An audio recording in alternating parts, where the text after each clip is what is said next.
Welcome to the Golden State Media Concepts, America's Still Beautiful podcast, a weekly news podcast covering all the top positive and uplifting news stories.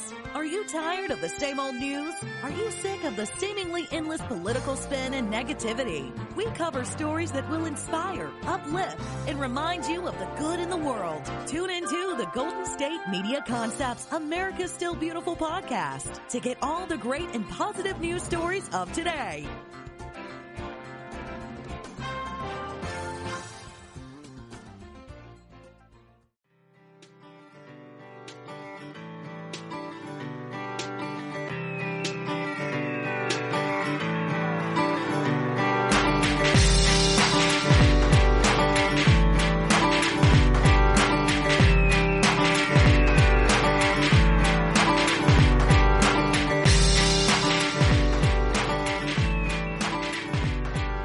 Welcome to GSMC, America's Still Beautiful podcast, brought to you by the GSMC Podcast Network. I am your host, Alyssa Jo. Hello, how is it going today? Okay, today is an extra special episode. It is episode number 100.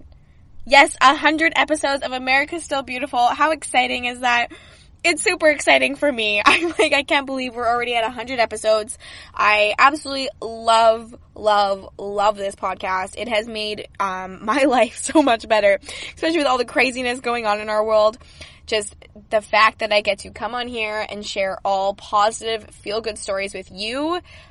It's just it's so exciting. I just feel like this podcast came at such a perfect time in my life, in our world right now, because headlines are crazy and it's a lot of negative stuff that happens, right? And so just having this that's just full of positivity and happiness and joy, and I just love reading all the new discoveries and the scientific, all the scientific discoveries to all the random acts of kindness and big things that are happening. It's just so refreshing to be able to hear these stories and share these stories with you. And I hope that throughout these 100 episodes you have found joy and positivity, and that's all I want. So happy 100th episode of America's Still Beautiful. Today's going to be a good one. I have lots of feel-good, positive stories, like always, of course. But today's just extra special. I just feel extra excited for it because we're on 100th episode. It's so crazy to me. I cannot believe it's been that many episodes of just positive vibes. It's just so cool. So let's just jump right in. Okay, so this first story I'm going to share with you today.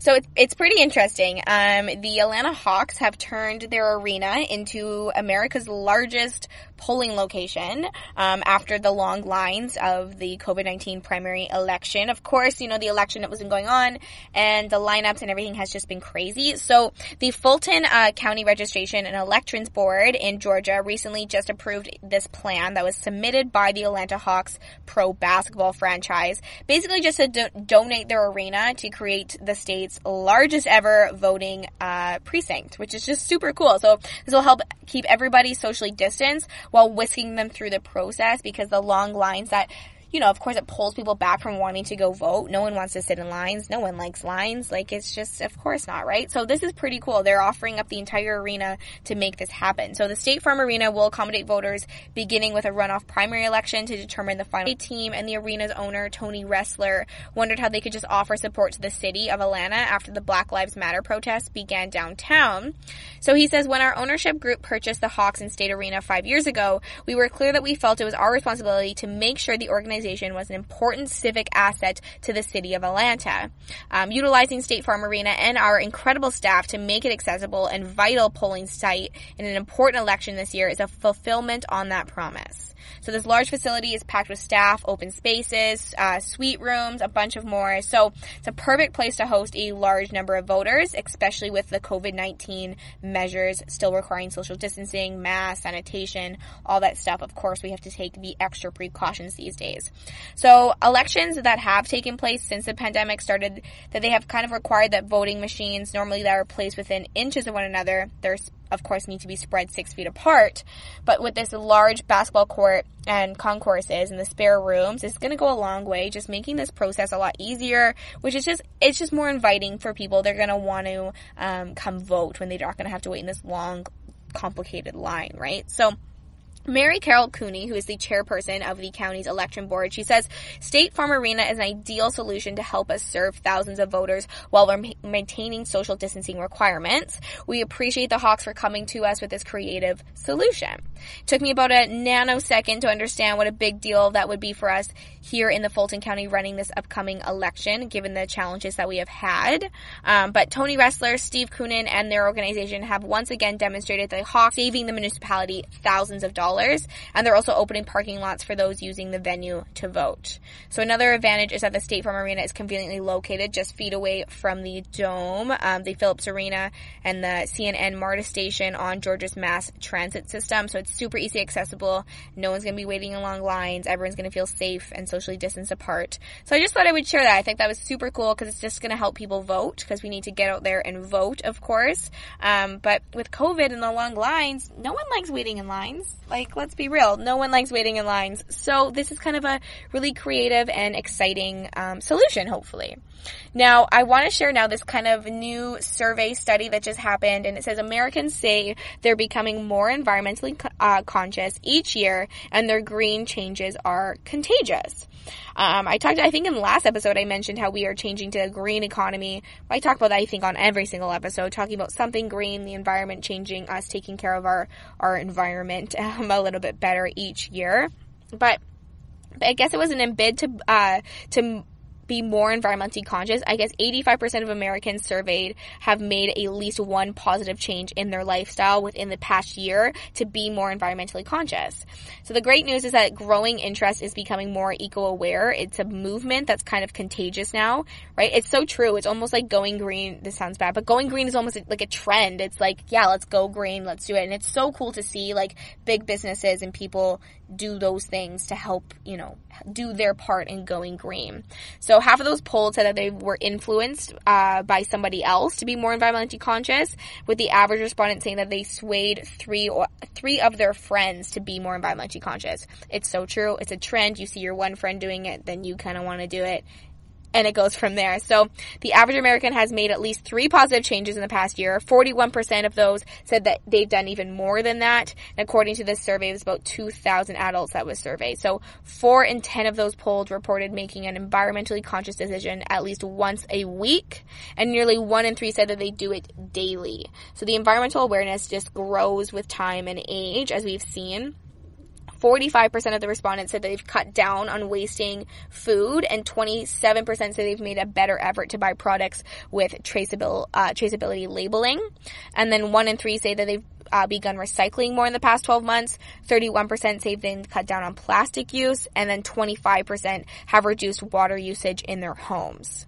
7 in 10 respondents said that more they age, the more environmentally conscious they become, with majority, about 60%, saying that they are more environmentally aware now than they were 5 years ago, which I think are just society and things are changing. We're all getting a little bit more aware of things. But nearly 7 in 10 of those surveyed said buying food products that are sustainably raised or produced is a priority.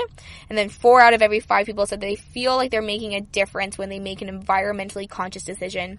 80% feel better about themselves in the process, it's so true. And I feel with the whole pandemic, people are actually going a lot more green and becoming a lot more conscious about the food that they're wasting and saving and all that kind of stuff. So it's actually kind of, it's definitely had its benefits. But the biggest reason that was cited for green lifestyle changes is a growing concern for climate crisis. That's 70% of people said that. And then 66% said they care about protecting ecosystems and want to help save animals from extinction. 2 in 3 Americans surveyed said they care about the sustainable food production because they are worried about what they or their family eat. So yeah, I thought that was just pretty cool. So I'm going to give you a lowdown of the 10 main numbers that they say, 10 lifestyle changes that Americans have made in the past year. Number 1, not wasting food, 45%. Turning off electronics when I'm not using them, 42%. Purchasing food that is sustainably raised or produced, 37%. Recycling more, 34%. Cutting down on plastic, 31%. buying products with traceability labeling, 27%, reducing water usage in my home, 25%, using eco-friendly products, 25%, composting, 24%, and fixing broken items instead of throwing them away, 24%. I feel like we forget about that one quite often. But there you have it. Big changes are happening. Americans are making changes every single year to be more environmentally conscious. So think about what you did today or yesterday or last week that was an environmentally conscious decision, because I think now we're starting to make them just kind of unconsciously. We just are starting to become more green, and it's trending, and our society is changing a little bit, and we're trying to get this green economy. So there you have it. Some positive news. People are going more green. All right. It is time for a little bit of a break, but don't go anywhere. It's the 100th episode, and I have lots of fun, feel-good stories to share with you today. So stay tuned. I will be right back.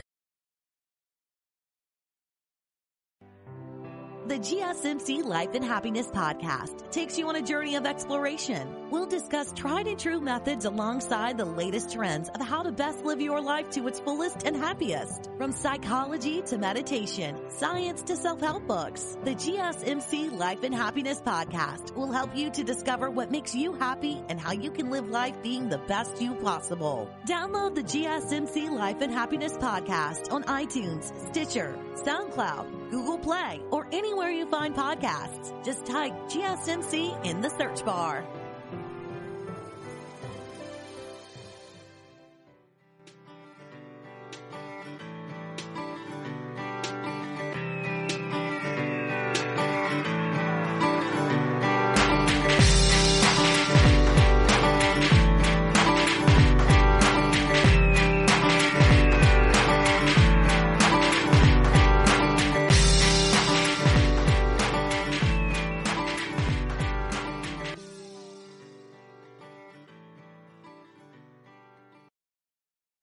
Welcome back to GSMC, America's Still Beautiful podcast, brought to you by the GSMC Podcast Network.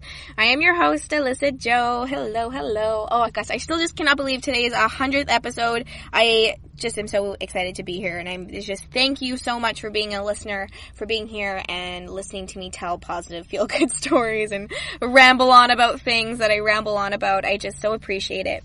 But anyways, let's just jump right back into more feel-good stories. My next one is a very cute little heartwarming story. This all kind of began unfolding on Father's Day, just when some good Samaritans got creative when they wanted to help out an elderly man. They wanted to help him get out of the heat. So basically, let me rewind a little bit. He's a 70-year-old man. His name is Rosero Del Rio, and he was pushing a cart around a Chicago neighborhood, which is quite hard work for anybody on a summer day, let alone a 70-year-old man. But then some of his customers came, and the kindness went viral on social media, of course, and actually gave him the opportunity to enjoy retirement finally. So he works harder than a lot of folks his own age, and until this month, he had been actually working as a carpenter from his home. He had an injury, which forced him to take a break from his profession, and he started pushing a refrigerator cart down the streets selling pilates, which is a Mexican-styled ice pop, to his neighbors. So I guess he's quite well known kind of in the neighborhood. He's affectionately known. Like he was actually born in Mexico, and he actually wears his traditional little suit and cowboy hat and pitted belt whenever he sells his frozen treats. Anyway, so it was on Father's Day, and it was obviously a holiday for dads across the U.S. But for him, it was just another day at the office. He was pushing his Pilata cart around the neighborhood. And then one of just some other people, his name was Oscar and Victor, they were hosting a Father's Day barbecue for their families, and then they invited him to come join, basically. And so everyone bonded very quickly, and then they decided to literally buy all of the pilatas in his cart so that he could just go home and rest. So they bought every single one of them, and they recorded this video of this heartwarming sale, and they posted it to social media. It was actually to TikTok, and so you'll find it, search it up, I'll try to post it to our social media pages, but such an adorable video. It went viral. Maybe you've already seen it, but the family kind of harnessed that publicity of that viral video to set up a fundraiser to help this immigrant retire. So the initial goal was to raise $10,000 for their new friend, but they raised more than $62,000 on a GoFundMe campaign so far. If you do want to go join that, you can actually just, you will find the TikTok quite, like, as soon as you search this up on the internet, you'll find it, and the GoFundMe page. But even before learning that his new friends had collected a huge sum from his retirement, he actually was just moved by, like, in tears for the generosity of that day, of them buying, you know, his whole cart full so he could go home and rest. So he just says he's really grateful to have the opportunity to work.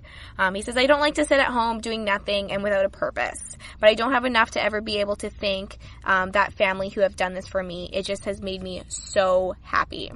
So he actually first came to the United States in 1969 before finally becoming a citizen in 1979. And he says that when he first came to the country, his family was so poor that his only wish was for them to be able to eat one full meal every single day. So he was actually, this is after picking produce in California for a number of years. Then he worked on ranches and in factories in Texas and Oregon.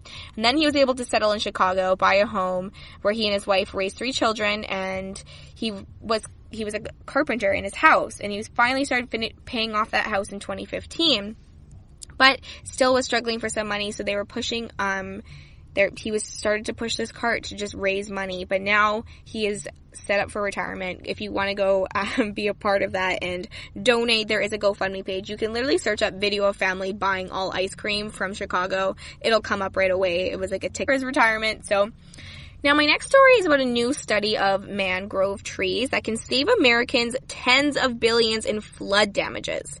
Says this new alliance gets planting. Okay, so new studies are looking at the relationship between property damage from floods and hurricanes and the presence of mangrove trees. And they suggest that this coastal species, which is loved by fish, invertebrates, can actually save a country millions of dollars of property damage every year, which is pretty crazy. So if you've ever lived near water, you might understand that the flood insurance is about as unforgiving as business gets. And so this international team of researchers recently kind of mapped out almost 500,000 miles of world coastal property and the flood risks associated with them. And then the researchers found that flooding racks up about $730 billion every year in property damage. Crazy. But the presence of coastal mangroves, which is a salt-tolerant species of tree growing along the shores of about 59 different countries, it corresponds with the $65 billion fewer dollars needed for flood damage due to their incredible ability to blunt storm surges, and then the rise in sea level and massive waves hitting the coast during hurricanes.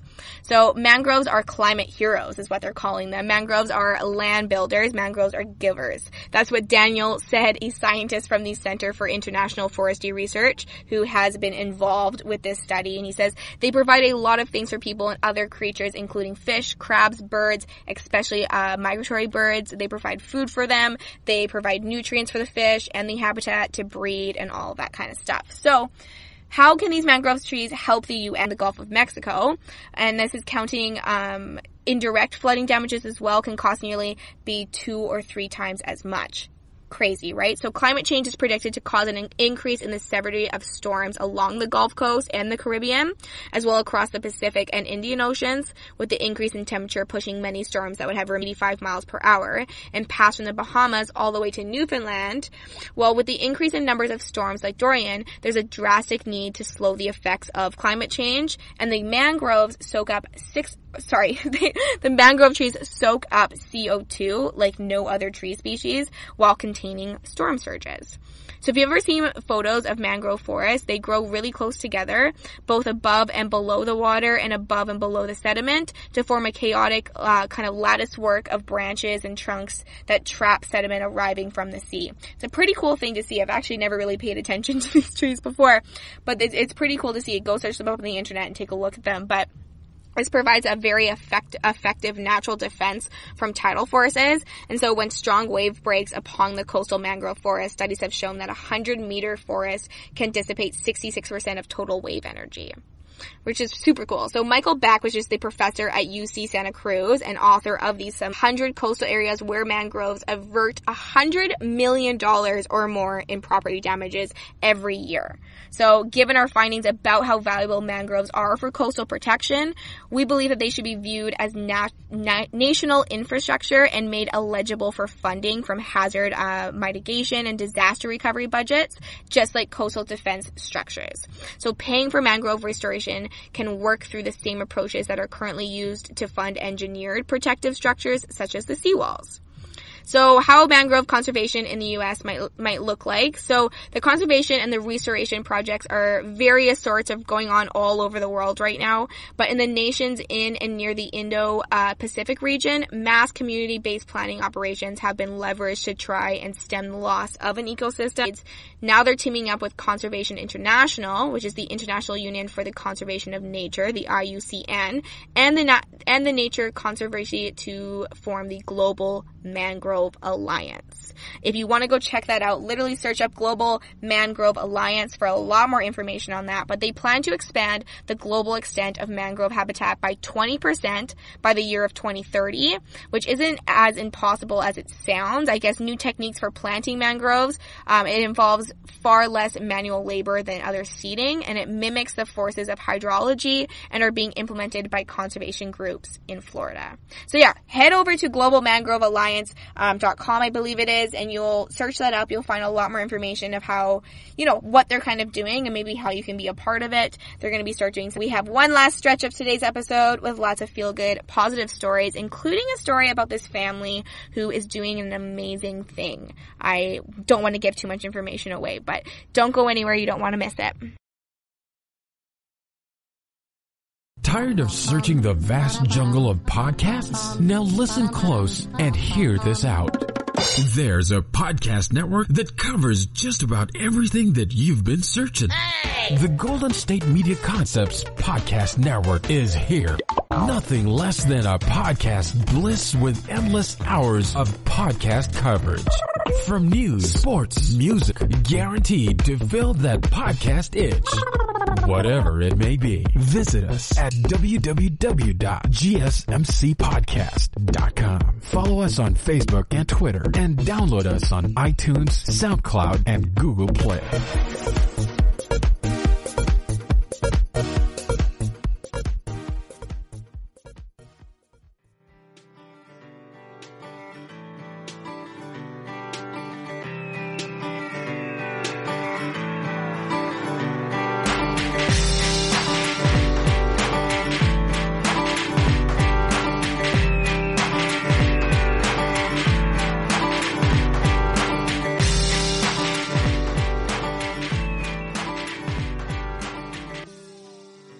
Welcome back to GSMC, America's Still Beautiful podcast, brought to you by the GSMC Podcast Network. I'm your host, Alyssa Jo. The last stretch of today's 100th episode of America's Still Beautiful. Woo! I'm just super excited, if you can't tell.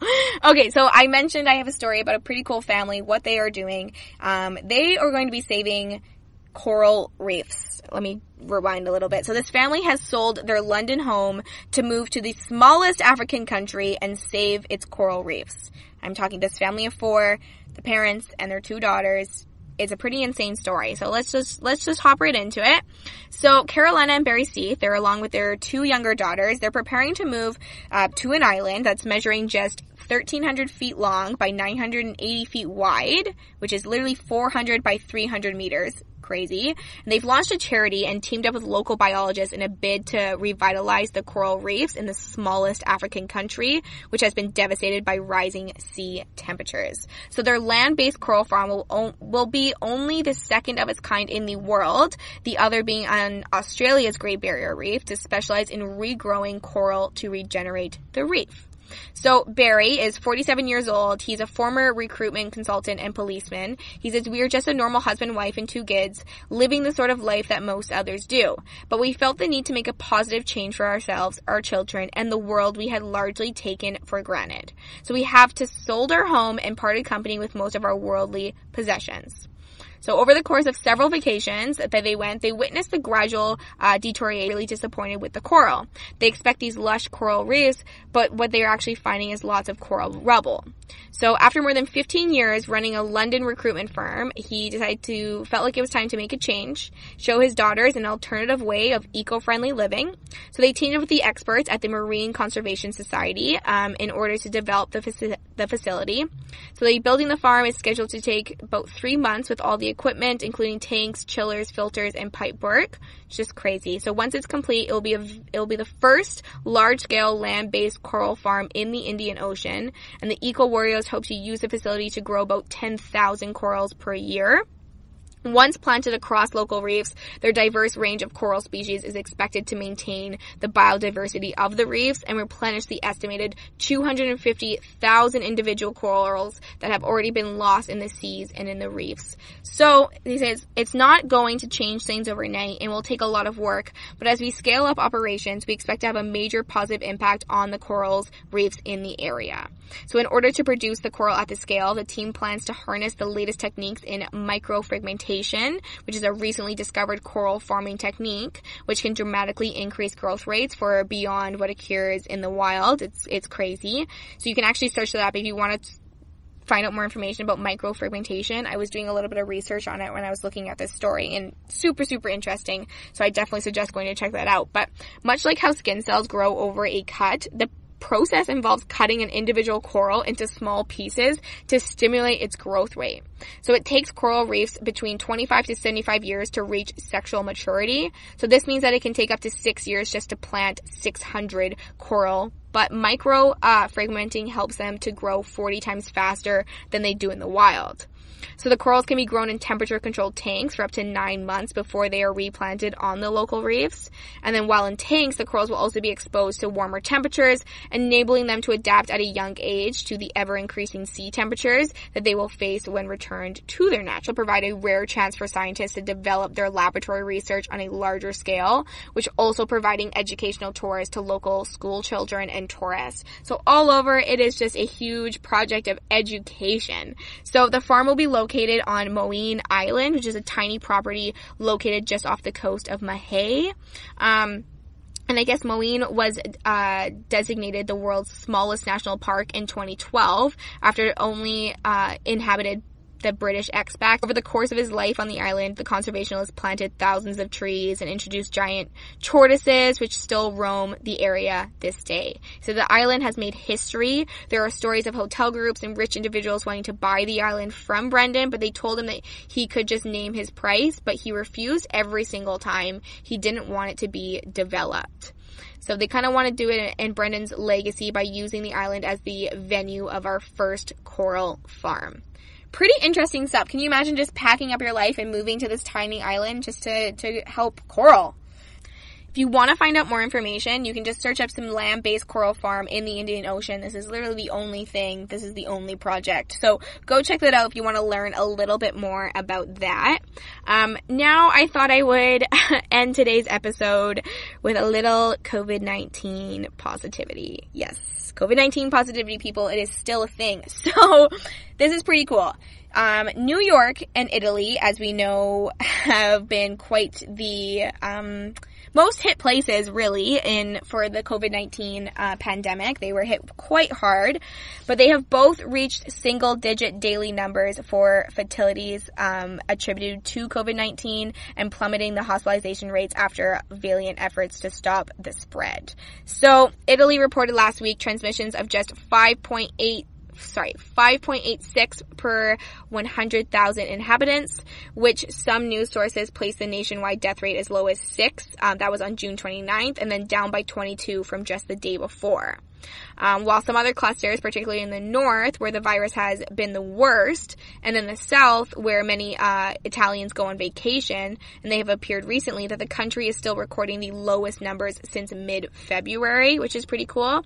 And then just like New York has achieved a complete turnaround, recording 5 deaths last Saturday, and the lowest since March 15th, down 13 from the day before.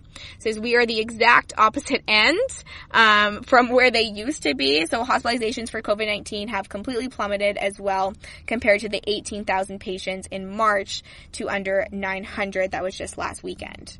So lots of positive things there. Good things are happening. Keep your social distance. Keep what you can do to do your part in this. I think it's such good news that 2 really, really major hit places are seeing such record low numbers now. And it's just going to continue to see record low numbers if we are able to stay inside and follow the right protocols that we need to do. I know with voting and all this stuff coming up, it's really hard. Like, that's why it's super cool that the Atlanta Hawks are offering up their arena. That's going going to help with that. So there's lots of positive things going on, and we just have to focus on the positivity, right, everybody?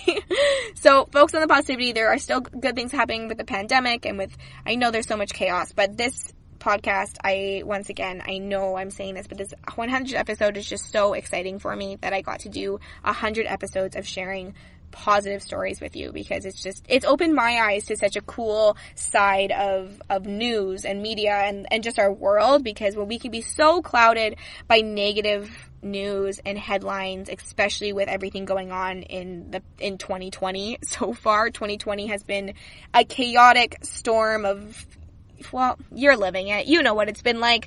So I'm just super, super grateful to be here and sharing positive, feel-good stories with you all the time. Every Monday and Thursday, I'm here. So happy 100th episode of America Still Beautiful. Thank you so much for listening to GSMC, America Still Beautiful, brought to you by the GSMC Podcast Network. I am your host, Alyssa Jo. Thank you. Please do not forget to hit that. I update those regularly on Twitter, Facebook, and Instagram now. That is a new one, so go toss us a follow on Instagram. All of our links and stuff, you will find them within the description. And then, of course, leave a 5-star review. I love reading the reviews. It actually does wonders. It helps so much. And I just really appreciate it. It's so cool that I have you here listening for 100 episodes. Makes me so happy and excited. So here's to another great 100 episodes of America Still Beautiful to come. I'm always happy to be sharing positive news with you guys. So thank you. Stay happy, stay positive, and appreciate all the little things in your life. Focus on the positive things. That's what I'm going to leave you with today. Spread kindness every chance that you get. Till next time, thank you. You've been listening to the Golden State Media Concepts, America Still Beautiful podcast, part of the GSMC Podcast Network. You can find this show and others like it at www.gsmcpodcast.com. Download our podcasts on iTunes, Stitcher, SoundCloud, Google Play, or anywhere you find podcasts. Just type in GSMC to find all of our shows. From the GSMC Podcast Network, from social media news to marketing news, and even weird news, the GSMC Podcast Network has you covered. You can also follow us on Twitter and Facebook. Thank you, and we hope you have enjoyed today's episode of the Golden State Media Concepts, America Still Beautiful podcast.